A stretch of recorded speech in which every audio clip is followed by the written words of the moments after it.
Ésaïe chapitre 54 verset 17 dit ceci: « Toute arme fabriquée pour te faire du mal n'atteindra pas son but, et tu pourras confondre tous tes accusateurs en jugement, car tel est l'apanage des serviteurs de l'Éternel, et c'est ainsi que je leur fais justice. L'Éternel le déclare. » En ce temps troublé, voici la promesse de Dieu à notre égard. Toute arme forgée contre nous sera sans effet. Nous prenons tous des mesures afin de nous protéger. Nous mettons des verrous sur les portes de nos maisons. Nous fermons à clé nos voitures et certains portent sur eux des bombes lacrymogènes ou autres armes de défense. Mais malgré tous les efforts que nous mettons en œuvre pour nous protéger, il y a toujours des situations où nous sommes vulnérables.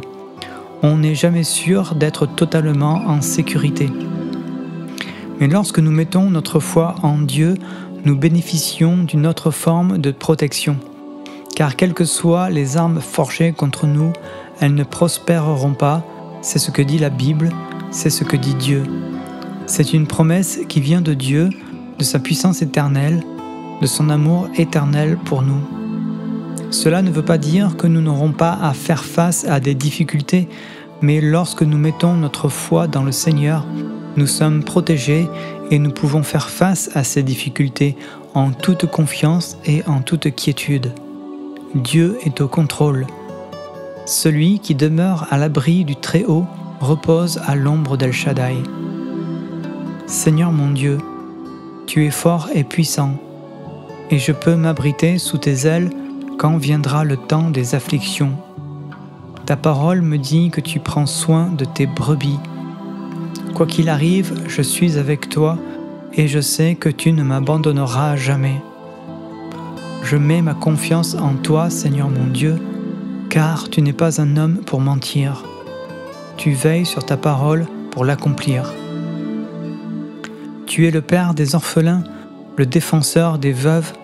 Tu es Dieu dans ta demeure sainte. Tu donnes une famille à ceux qui étaient abandonnés. Tu délivres les captifs et les rends heureux. Les rebelles seuls habitent les lieux arides. Malgré tout ce qui arrive autour de moi, je reste lié à ta force. Quels que soient les obstacles, je reste les yeux fixés sur Jésus-Christ. Saint-Esprit, aide-moi à continuer à examiner mon comportement et à évaluer quelles sont mes priorités. Merci Seigneur Jésus, car tu as pris mes péchés sur la croix et tu m'as sauvé. Qui d'autre aurait pu me délivrer? Personne d'autre n'aurait pu le faire. C'est pourquoi je garde les yeux fixés sur toi. C'est en toi, Seigneur Jésus, que je place mes espoirs, en celui qui ne déçoit jamais, mon Père céleste. Tu donnes de la force à celui qui est fatigué et tu augmentes la vigueur de celui qui tombe en défaillance. Seigneur, renouvelle mes forces, ne me laisse pas faillir. Donne-moi la force afin que je puisse faire face à tout ce qui me reste à vivre. Et si jamais je sens qu'il me manque quelque chose, que je puisse me souvenir de ta parole qui dit « Les lionceaux éprouvent la disette et la faim, mais ceux qui cherchent l'Éternel ne sont privés d'aucun bien. » C'est toi, Seigneur, qui me conduis à travers la vallée de l'ombre de la mort. Peu importe les circonstances, tu es avec moi. Je bénis ton nom. Merci pour ta miséricorde et pour ta patience. Je prie pour la protection de ma famille ainsi que la mienne.